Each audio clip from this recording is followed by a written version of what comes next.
सांपों का द्वीप। विजय को हमेशा से सांपों से डर लगता था। उसकी त्वचा के नीचे रेंगने का ख्याल ही उसे पसीने पसीने कर देता था।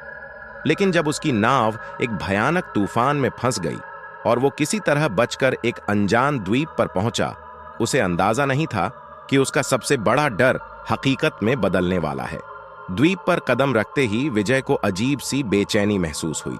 चारों ओर घना जंगल था और पक्षियों की आवाजें भी डरावनी लग रही थीं। उसने धीरे धीरे द्वीप के अंदर चलना शुरू किया, पर हर कदम के साथ उसका डर और बढ़ता जा रहा था। थोड़ी ही देर बाद विजय ने देखा कि जमीन पर कुछ अजीब सी हलचल हो रही थी।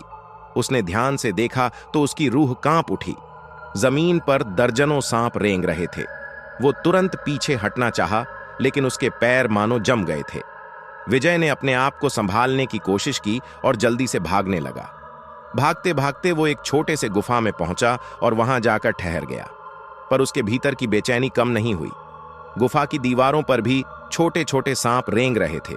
उसकी सांसें तेज हो गईं और दिल जोर जोर से धड़कने लगा।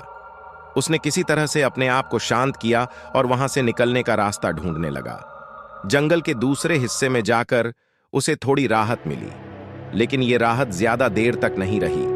वहां भी उसे सांपों का झुंड मिल गया। अब विजय की हिम्मत टूटने लगी थी। उसने सोचा कि शायद ये उसका अंत है। तभी उसे एक पेड़ के नीचे कुछ चमकता हुआ दिखा। वो पास गया और देखा कि वहां एक पुरानी किताब पड़ी हुई थी। उसने उसे उठाया और खोल कर देखा। किताब में सांपों को काबू करने के कुछ मंत्र लिखे हुए थे। विजय ने सोचा कि ये उसकी आखिरी उम्मीद है।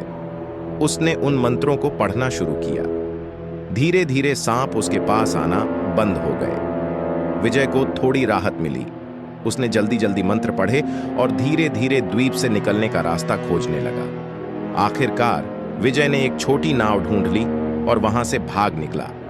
लेकिन वो दिन और वो द्वीप उसके दिल और दिमाग में हमेशा के लिए बस गया।